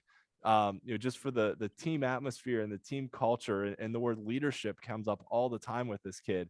You know, really carried them on to the state title. They held a very good Upper St. Clair rushing attack in check in the WPIAL championship game, winning their 8th title in school history. John Ladon, who had won the 2018 WPIAL and state championship at Penn Hills, now comes over to Pine Richland and repeats the feat there too. And you know, even in the state championship against Imhotep, once again, you know, Imhotep had all the D1 recruits. Imhotep had a lot of the press coming in, but it was, you know, I think you really saw the heart and the grit of the Pine Richland team. And I think it was Palmieri after the game who called it Western Pennsylvania football. And, you know, Dan Zangarelli, who we interviewed earlier tonight, talked about, you know, they wanted to just have this gritty mentality to them. And it really showed up down the stretch run. Yeah, John Ladon, just a tremendous job. He was the only head coach sporting the shorts out there for, you know, state finals. John, I tell you what, having opportunity to, you know, we interviewed him, and then meeting him in the state semifinal, and then seeing him again at Cumberland Valley was just fascinating. Just a great guy. But man, I mean, he's an assassin underneath that, you know, kind of nice interior there. That guy just wants to win in the worst way. But you know, you talked about the team and what have you. I tell you, you know, I think that they the coaching staff really did a great job in putting their players in position to be successful. I give that Pine Richland coaching staff a heck of a lot of credit. And that offensive line, I mean, my God, they're just running the football, and but you know, Palmieri as well, throwing the football too. I mean, to Gelly, who had another good game in the championship game as well. So I'll tell you what a great story, but total team effort, and you coupled that with a great coaching staff that just really knew exactly what they wanted to do. Boy, I tell you what, just a lethal combination. Yep. And it should obviously come as no surprise who our player of the year and unit of the year is, with Ryan Palmieri and the Pine Richland line that you just mentioned. Yeah. That they went up against a line from Imatep Charter who had 2-3 guys with high Division I, offers, and were able to exert their will on them. A lot of other guys had some great seasons. Conlon Green, the quarterback from Penn Trafford, is a defensive end commit to Temple, played, got inserted at quarterback this year, put together a fantastic season. And the game of the year was Penn Trafford with their season on the ropes in week 9, needing a win over Franklin Regional just to make the playoffs. And Franklin Regional already had the conference title locked up. Penn Trafford came out in overtime, beat Franklin Regional, and got into the playoffs, where they faced Pine Richland. And for the 3rd straight year, Pine Richland and Penn Trafford met in the playoffs, and the winner of that game went on to win the state title. So Yeah. that's kind of a crazy underlying statistic as well. But a lot of good performances in 5A this year as well. And I think from a storyline standpoint, obviously Palmieri taking over as Pine Richland quarterback and rattling off 12 straight wins is the biggest one. Upper St. Clair getting back to the championship game. And then just how few teams made the playoffs, right? There was only 8 WPIAL teams that made the playoffs after 12 made it last year. Penn Hill's a very good team. The only 5A team that beat Pine Richland was Penn Hills, and they missed the playoffs on a tiebreaker. Statewide, obviously some big storylines. Exeter, who was a big favorite out of District 3, got upset by Cocalico. Cathedral Prep getting the free pass to the quarterfinals, basically because of other teams opted out. Imatep making it back to the state title game, but coming up short. And then Upper Dublin, who you talked about a lot, had outscored their opponents like 100-0 before the D1 championship game, where they finally gave up a touchdown, but their defense was really good as well. Yeah, and look at those top 5s. I guess the difference there was Upper St. Clair versus Exeter there, but yeah, it's pretty crazy, Ian. I mean, you and I thinking along the same lines, almost in the same order with the teams, across the state there. I think that's just kind of a testament to the fact that those teams were pretty top flight. Yeah. It didn't and yeah, especially Upper Dublin, Cathedral Prep as well. I think the layoff hurt them immensely. I mean, they're the only ones that came anywhere close to Pine Richland all postseason. Yep. Yeah. And actually, Cathedral Prep got off to a 14-0 lead in that game, and Pine Richland came back and won at 21-14. So, when I was looking at it, and I think the Imatep Upper Dublin game was also a 21-14 game. So, yeah, I was kind of like, all right, well, these were both 21-14 games and in the semifinals. And, but yeah, I think, but I think you're right. I think the layoff hurt the Cathedral champions Prep. and the runners up. I mean, in the East and West, and then you figure out, okay, who's the best of the rest. Yep.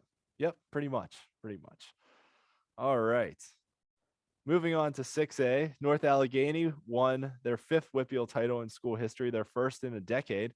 And then they would go on the next week and lose to a state college team who made a pretty impressive run in the playoffs as well. And St. Joe's Prep won again, defeating Harrisburg, with that team of highly touted D1 recruits that they've assembled out there in Philadelphia. So, yep, St. Joe's Prep winning again almost feels like an inevitability in 6A that they're pretty much just going to be in the championship game. So let's talk about our WPIAL stuff. Our player of the year is Kieran Boyd from North Allegheny. He was really, kind of the straw that stirred the drink for North Allegheny. He had 12 total touchdowns this year. 7 interceptions on defense, was involved in the receiving game, the rushing game. NA had a lot of good players on that team, but Boyd was really the most dynamic playmaker on that team. So congratulations to him being our 6A player of the year. Central Catholic's receiving core, I think this is noteworthy and impressive because forever Central Catholic was just a run heavy team. They were a ground and pound team. And they had 4 receivers go over 200 yards this year. And some really good guys in that receiving core. Cannon McMillan, their offense put up a lot of big stats this year. But their defense also gave up a lot of points, which kind of hindered them, especially come playoff time when they ran into some injury issues. And it was, North Allegheny beating Central Catholic in the championship game, but the game of the year from week 9. So, obviously there was only 5 teams in 6A this year, and only 4 of them made the playoffs. And coming down to the final week of the season, Mount Lebanon and Canon-Mac were in a win and get in game. Mount Lebanon blew Canon-Mac away like 35-0. And then for some reason, this North Allegheny Seneca Valley game took forever. Like the Mount Lebanon game ended really quickly. Seneca Valley was up. They were up to 12 points. It was 26-14 in the 4th quarter. North Allegheny already had the conference title clinched. Seneca Valley needed a win to get into the playoffs. North Allegheny storms back in the 4th quarter and comes from behind and beats Seneca Valley, which knocks Seneca Valley out of the playoffs and puts Canon-Mac back into the playoffs. So the weight of everything that went into that 4th quarter comeback made that our 6A game of the year. Storylines, North Allegheny winning their first title in a decade. The tight playoff race, Mount Lebanon winning their last 3 games of the season, last 2 conference games to get into the playoffs. And then a big one to watch moving forward is Central Catholic coach Terry Totten announced his retirement. So, we'll see who Central Catholic gets to be their next head coach, but that's potentially how long was he there? Like 25 years or something. I was going to say, I mean, he goes way back. Yeah. I mean, and he's a pretty intense guy. Yeah, he is. Maybe not 25, because I think Art Walker was there in the early 2000s, but still a long time, maybe almost 20 years, I think, that Terry Totten had been there and had a lot of success there at Central Catholic. But they've got a group of kids now on that Central Catholic team that Totten had been, like I said, a ground and pound kind of coach for a while. But now they've got the kind of players that you could run a more wide open offense for. So it'll be interesting to see, who they pursue as a head coach. Is it somebody that's going to want to run the ball, or is it someone that's going to want to, air it out some more? So that's definitely an off-season storyline to keep an eye on. Actually, this is for 6A is the first one that we had. I think all 5 in actually exactly the same order. Yeah, I think you're right. And obviously, I mean, St. Joe's Prep is so far and away better than all these other teams this year that it was really a question of, kind of how do you order the rest of them. Between 2 and 3, obviously State College beat Harrisburg earlier in the season. Then that was the Western champion. Yeah. So those 2 had split head to head. So I kind of gave the slight edge to Harrisburg because they won in the playoffs, whereas State College won in the regular season. But that was kind of a 2A and 2B situation for me. I thought those teams were pretty equal. And that was kind of just a question of who filled in after that. But State College making a run to the semifinals, that was a good run for the Little Lions. And then Harrisburg avenging that loss to State College in the semifinals to get to the title game. Yeah, and let's not forget Garnet Valley. What a great season that they had. I mean, even though they went down to St. Joe Prep, this is a team that basically just reloaded from an undefeated team that lost to St. Joe Prep in a state semifinal last year, reloaded to do the same thing this year. I mean, nobody expected them to get there, but man, what a great job, I think, by Garnet Valley to reload this season. Yeah. Yep. Absolutely. All right. So our top 5 overall teams, very similar. We did this all year for a little fun way to stir up some debate, but I think the way that Pine Richland ended the season with a 12-game winning streak, winning the state That's amazing title. The only difference is between 4 and 5 for each. Yeah. Yep. And so yeah, but I think we're pretty much in agreement on who the 5 best teams in the WPIAL were this season overall. And Belle Vernon, what a way for them to end their season too, after starting 1-2 and then making a run to win the WPIAL and state title as well. And I guess, the looking at Central Valley, okay, they're the only one of these teams that didn't make it to the PIAA tournament. Obviously, they've got to go through the bulldozer of Aliquippa now every year, now that they're at least for one more year, because that rotation is a 2-year rotation. So, Well, boy, and technically, the WPIAL championship is the state quarterfinals. So I mean, you could say they were a state quarterfinalist. So yeah, right. yeah. Okay.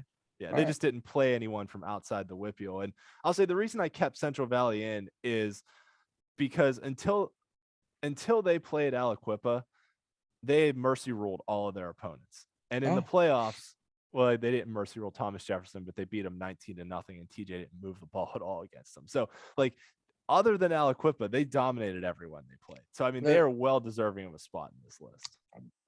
obviously, I put him on the top Yeah. 5. No, I didn't have him as 4, but I still had him as 5. I mean, so Yep. anyway, all right, All right. good stuff. Next up is our team of the year being Pine Richland, winning the state title on that 12-game winning streak. And our WPIAL player of the year is Ryan Palmieri from Pine Richland.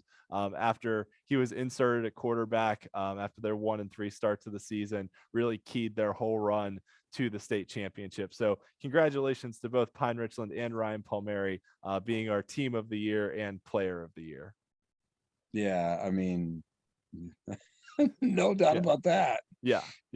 Looking at our WPIAL champions this year, Aliquippa extending their all-time lead with their 19th title, Pine Richland winning their 8th overall, Steel Valley winning their 6th, North Allegheny their 5th, and then just the 2nd for Belle Vernon and Union. So, some of the usual suspects, some of the not the usual suspects, but congratulations to all of our championship teams this year. Look, I think that, let's be realistic here.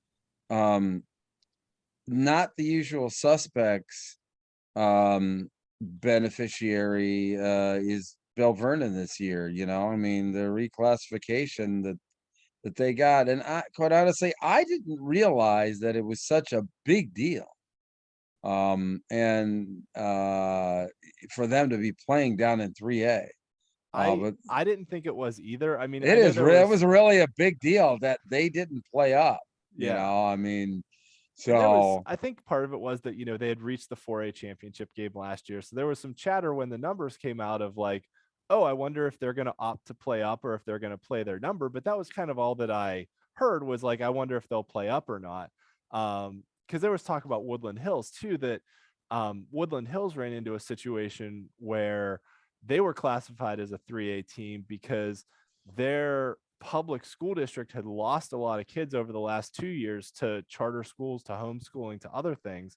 So their actual like public school enrollment number dropped a lot. And so their number dropped from a 5A school to a 3A school. Now Woodland Hills opted up to stay in 5A. So I think with that happen, that's a different situation than Belle Vernon. Belle Vernon was just, that was what their number was. They didn't lose a bunch of kids all of a sudden. I don't think But yeah. anybody wants to play in 4A in the WPIAL if they have the opportunity. Okay, I mean, you think Woodland Hills going up to 5? It isn't because they didn't want to play. Go through the gauntlet of 4A that they would have to. Yeah. It's like, is it easier to play in 5A rather than 4A? Well, maybe it is. Right. Well, I mean, they were a semifinalist, right? They lost to Pine Now, Richland in the the WPIAL one thing that semis. I don't know is that, are they stuck in 5A for the 2-year cycle, or Yeah. can they? Yeah. Okay. Or Yep. okay. Yeah. Yes, they are. Okay. Next up, state championship history. Southern Columbia winning their 13th championship in state history. St. Joe's Prep winning their 7th. Steel High their 4th. Pine Richland gets their 3rd. McDevitt their 2nd, and Belle Vernon their 1st. And statewide, a lot of, I'll say, the usual suspects from a district standpoint that the 4 districts that have the most titles, that have the most appearances, were the ones that won titles and made appearances again, with the exception of Westinghouse out of the Pittsburgh City League, which was just the 3rd overall championship game appearance for a Pittsburgh City League team, the first time in 25 years that had happened. But the WPIAL getting 2 state championships. Interestingly enough, the WPIAL, since the state championships became a thing back in 1988, the WPIAL has won at least one state title every year except for 1992. So they continued that streak as well. Wow. All right. So congratulations, obviously, to all of our state champions, St. Joe's Prep, Pine Richland, Bishop McDevitt, Belle Vernon, Southern Columbia, and Steelton High Spire. Great seasons for all those teams, capping off with state titles. So congratulations to all of them. And something that, Bruce, you and I were talking about a little bit throughout the season too, just because there's been some changes this year. It was a realignment year. And as we talked into the playoffs, with some potential ways to look at the state bracket and potentially make some improvements. So, we had talked This about could take days and cost thousands of lives. I'll let you run through yours. You had sent me 5 that you had, so I'll let you run through your 5, and then I'll run through my 5. I agree with some of yours, and I probably would have picked them, but I tried to pick some different ones other than yours. So I'll let you run through yours. All right, so here you go. And this is, I guess this is greedy. This is like, mine, but I think you need to show some respect, not only for the teams and the coaches, but your media. I mean, it is just a free for all out on that field to try and get interviews, ask questions. So many times you want to ask a question of multiple people. And because of the way that it is in this helter-skelter thing that goes on after the game, you don't have a chance. And typically you're not given a whole lot of time to get that done. So I think a formal press conference after the game where, a couple or the coaches of both teams and players from both teams can have access to all media members to have questions asked, I think is important. Makes sense. Reduce the regular season to 9 games and add more playoff teams. I think that's got to happen. I think that we have to get, I think that's better overall. I don't think that it's going to water down the regular season. I think that what it does do is give us an opportunity to really restructure with more teams available, especially in higher classifications. I think it levels the playing field for how many teams can make the tournament, and so that all teams are playing the same amount of games in the tournament. That's got to be, everybody's got to play the same amount of game in football, especially. Yeah. And I think this one plays into that one too, especially with what happened with Cathedral Prep this year. Absolutely right. I mean, if there's some kind of a disconnect, whatever, and actually if you reduce it to 9 games and add more teams even at the district level, you would probably eliminate a lot of bye weeks in there too. But yeah, bye weeks only at the district level, not at the PIAA level. Just can't do that. Yeah, that makes sense. And there were some other instances too. I think Canton got a bye. I think Roman Catholic got a bye. So yeah, there was a couple other ones that happened. Right, late in the season, like a state quarterfinal pass to the semifinal. That's just, that's not fair. Yeah. Add at-large teams to fill out brackets. I think because of the lack of teams, especially in 6A and 5A across the whole state, that you gotta level the playing field on the number of games that are being played. So you add a couple of teams. Okay. You have at-large teams all over the place and every single other tournament. Why don't you do it in football too? I mean, so a runner-up for a district championship gets in along with a district champion. So what? I mean, I think that's great. I mean, reward some of these teams, and who knows? Maybe then you have 2 WPIAL teams playing for a state championship.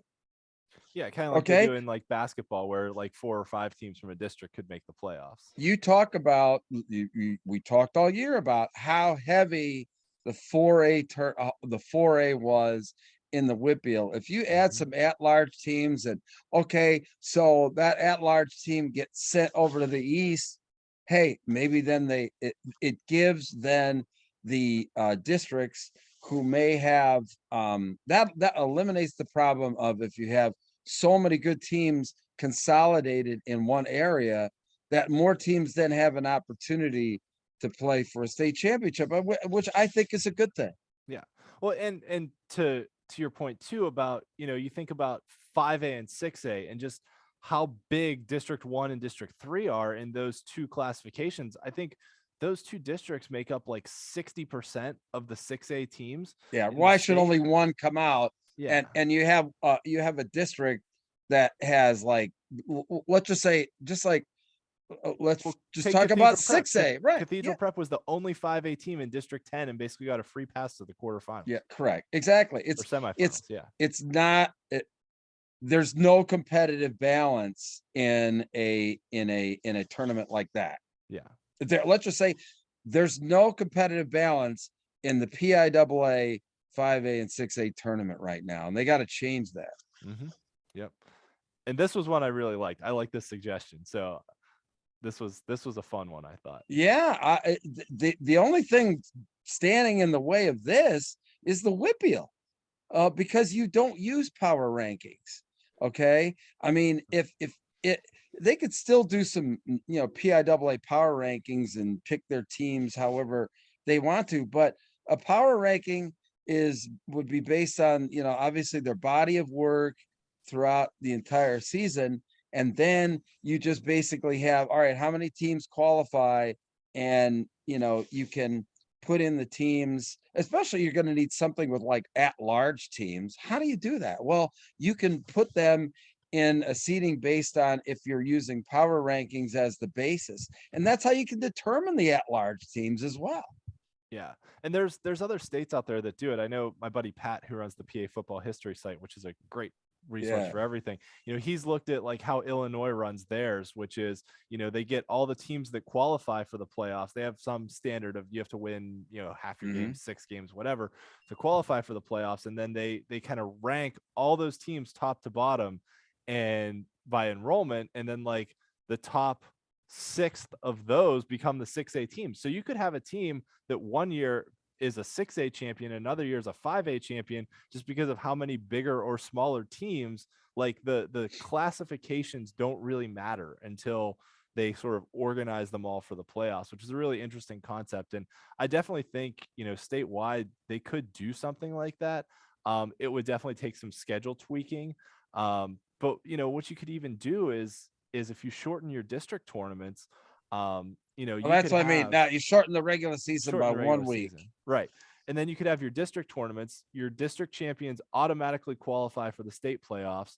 And then you fill in the rest of the state bracket with some at-large teams. Right. I mean, and then you play out your state bracket for the state champion. And but right now the district tournaments are all so integrated into the state bracket, you kind of have to separate them out almost. You have to separate them out. Yeah, but like I said, you can't have 32 teams from District 1 in 6A and have one team come out of there. And then, like you said, they have it. And quite honestly, even from the WPIAL, who only has 5 teams.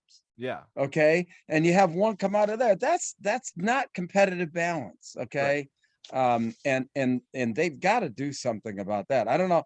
Like I said, these are my suggestions, but they got to do something. They can't continue to go down this same road. Yeah.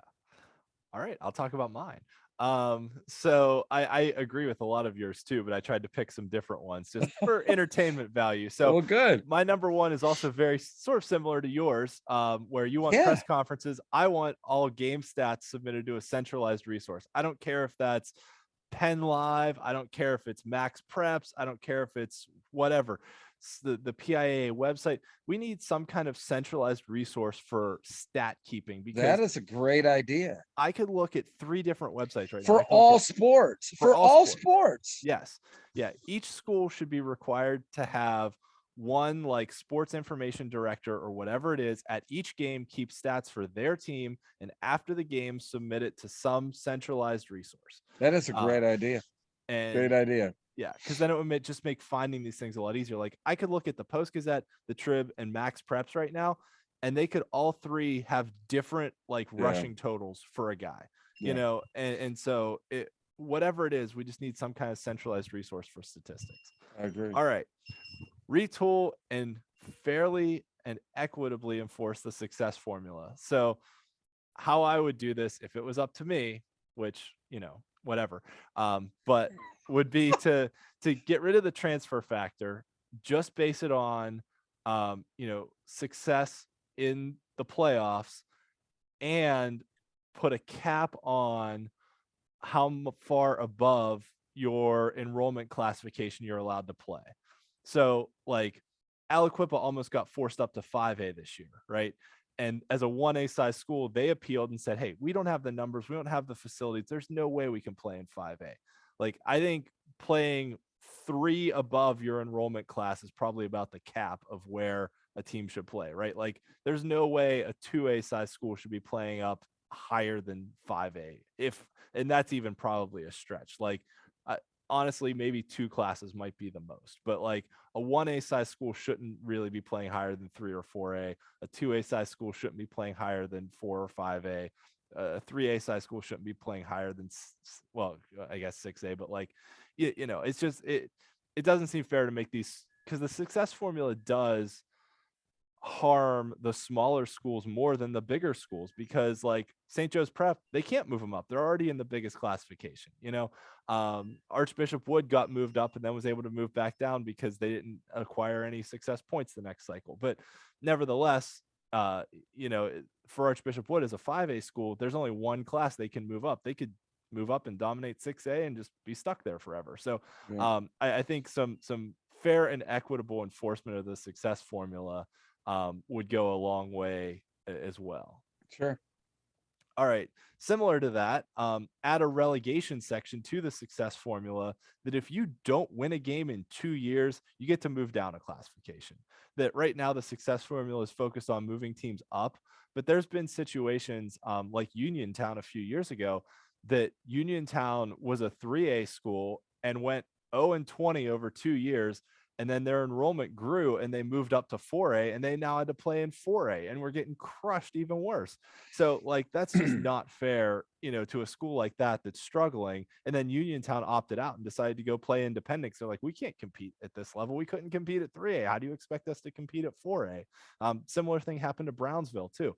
So I think adding a relegation portion on the bottom end, that like, I think saying if you go 0-20 or 0-19, if you don't win a game in 2 years, like you can move down. It's okay. I don't care what your enrollment Yeah, we is. just want you to keep playing football. Exactly. You know, I mean, Exactly. Yeah.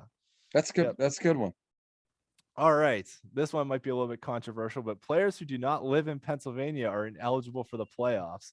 To me personally, this is one of the biggest issues, you know, statewide that we see. And maybe it's mostly focused on, you know, what's happening with the Philly Catholic leagues, especially the St. Joe's Preps of the world. But you know, I'll lay out my argument for you. Well, I don't think that it's not unique to it's unique to any school who borders another state. I mean, you know, it's not unique to St. Joe Prep. You think it's not unique to Cathedral Prep? You think it's not unique to any of the schools that border the New York you know, New York border, or even Maryland? We're not even Right. talking about, you know, even that that there Maryland, are Delaware, yeah, exactly, New Jersey, all that. And here's my issue with it is, right now, you know, the way that the book is written, like in theory, if a kid transfers from one school to another school, they're ineligible for the playoffs that year that they transfer.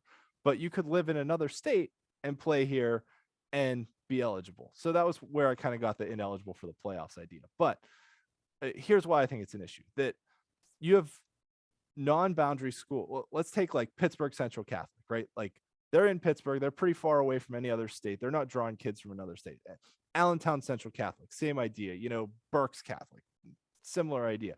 You have these non-boundary schools that are drawing students from local districts around the area, but those families are still all paying property taxes to a public school district in Pennsylvania, which in a roundabout way is used to fund athletic fields that all these kids use and fund education in Pennsylvania.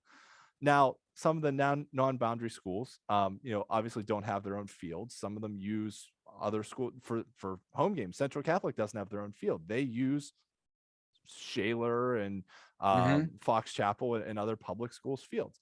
But like, you're drawing kids from those districts. Kids' families are still paying property taxes to those areas that are still kind of going to, education and athletics, that are these things that are funded by taxpayers.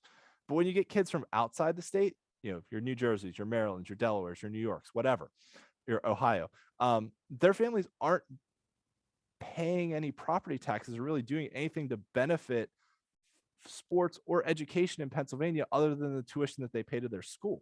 So basically, they're taking advantage of our resources in our state without doing anything to financially contribute to it. They're not, funding education. A kid that goes to Central Catholic that lives in Fox Chapel, they're still paying property taxes to Fox Chapel to benefit Fox Chapel public schools. A kid that lives in New York, in Buffalo, going to Erie Cathedral Prep, isn't doing anything to benefit sports or education in Pennsylvania from a contributing, property tax standpoint. So that's why I think it's an issue personally. Is good point. On it. Good point. All right. Finally, this should be all state playoff games, but basically once you get from the round of 16 onward, you should be playing all the games at neutral sites. Like, you shouldn't have state quarterfinal or state semifinal games being played at someone's home field. I think playing all the games at neutral sites, and it can still be a neutral site in the district, right? So like, I know how they kind of rotate districts for some of them. So this year, State College in Harrisburg, the game was supposed to be in District 6, so they played at Altoona. Okay, that's a neutral site to me. That's fine. But like, I think having teams get to host a state playoff game. Steel High hosted a state quarterfinal game. Exactly. I'm just, right. I think they could have had that at a neutral site. I think having games at neutral sites levels the home field advantage a little bit. It at least makes it a little bit more equitable, that you're not going to have, you're putting both teams in a different locker room that they're not used to. You're putting both teams, you're making both sets of fans drive a little bit to get there.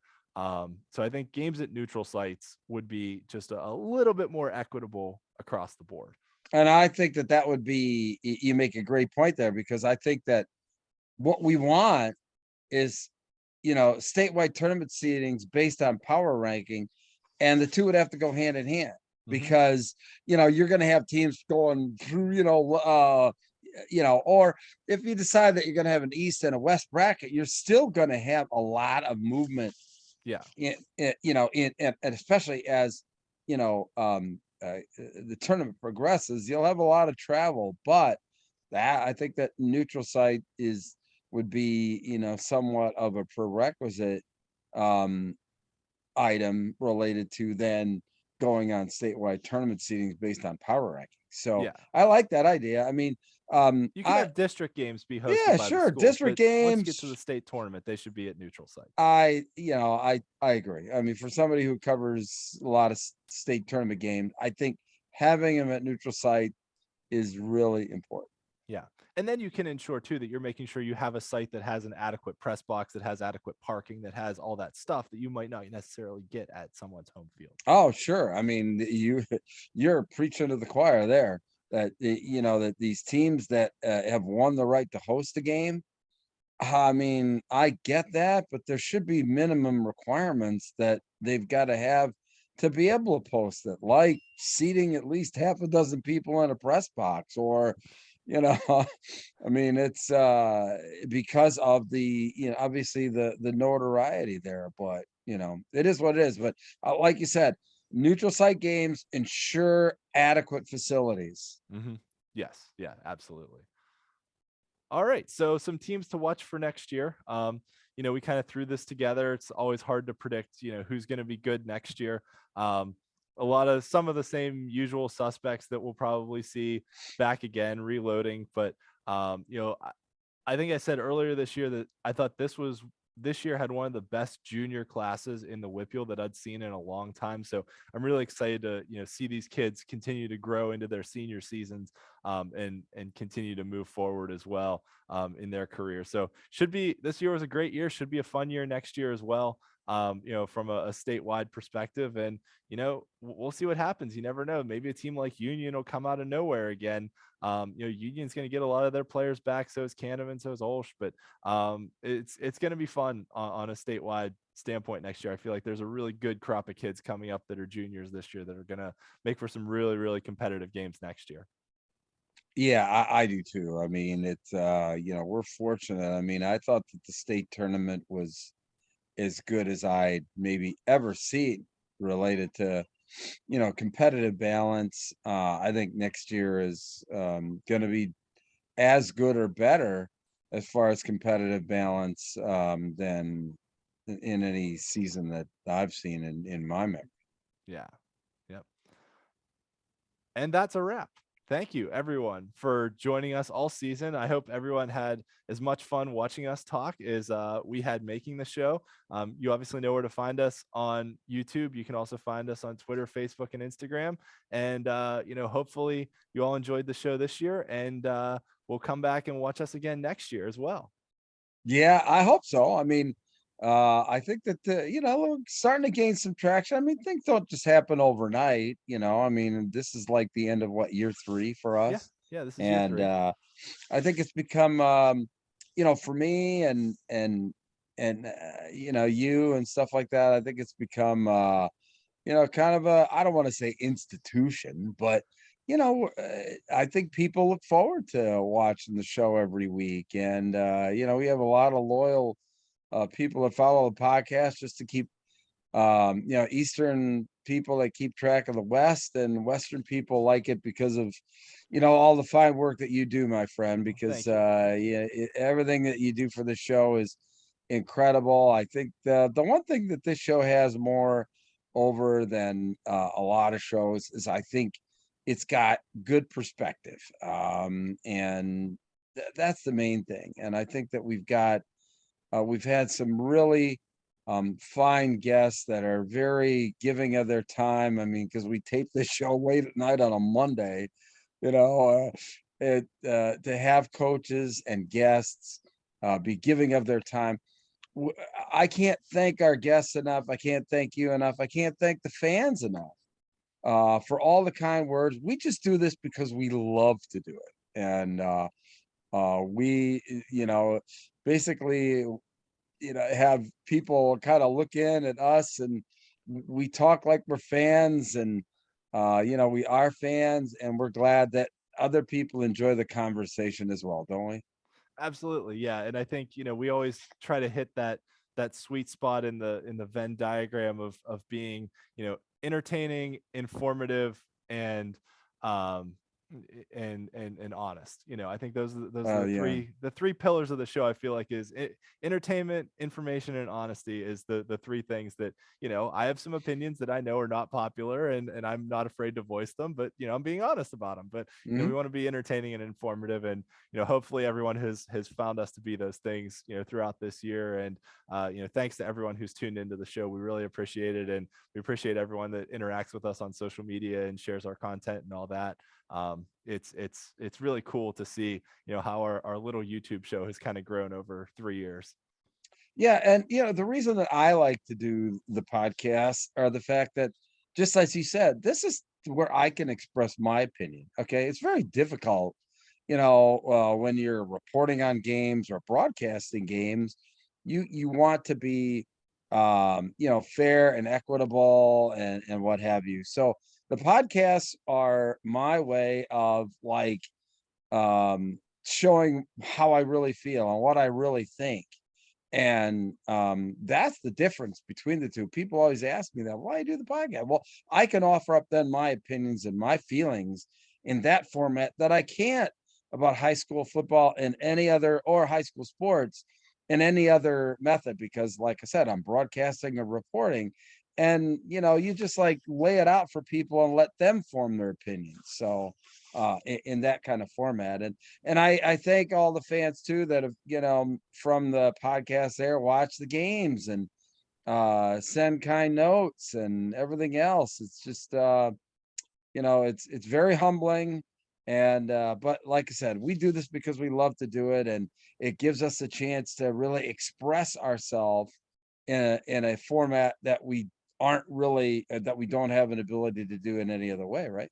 Yeah, absolutely. I mean, I always joked, that I was just a guy with a spreadsheet, and now I'm a guy with a spreadsheet and a YouTube show, that we've kind of built over these last 3 years. But no, it's been a lot of fun, and it's really enjoyable to kind of be able to have a platform to help share, some of my passion of, being sort of an amateur historian and sharing the stories of these, not only the story of what's happening this year, but kind of like Dan talked about early on, you're not only sharing the story of what's happening with this football team in this game or in this season, but also what's the story of where's this community been, where's this program been over time, and where are they going? Yeah. Is one of the really cool things we get to do, and we've gotten to tell a lot of great stories both this year and in previous years. I it's just incredible. When you did that little retrospect of like showing like all the stuff that all the guys that we had on, all the guests that we had on just this year. Yeah. I mean, to think that that we were able to have those guys on. And then I sit back and think about even obviously this show, but even fresh set of downs and some of the other things that I do, that I have opportunity to talk to these gentlemen and hear what they have to say and become more acquainted with them. It's very motivating and very humbling, the fact that I get that we both get that opportunity, right? Yeah, absolutely. All right. Well, we didn't want it to end, but eventually it does end. Every good thing must come to an end. Thanks for joining us here on the WPAL Blitz Show podcast for this entire 2022 season. As Ian said, we will be back. Who knows? Maybe we'll throw a couple shows in if we want to, If there's some throughout the big off off-season season. news, yeah, you never know. You never know if there's some big news or what have you. You never know when some big news is going to unfold. But anyway, for my pal Ian McMeans, my name is Bruce Badgley. Thank you so much, friends, for joining us on the WPIAL Blitz Show podcast. We'll see you next year.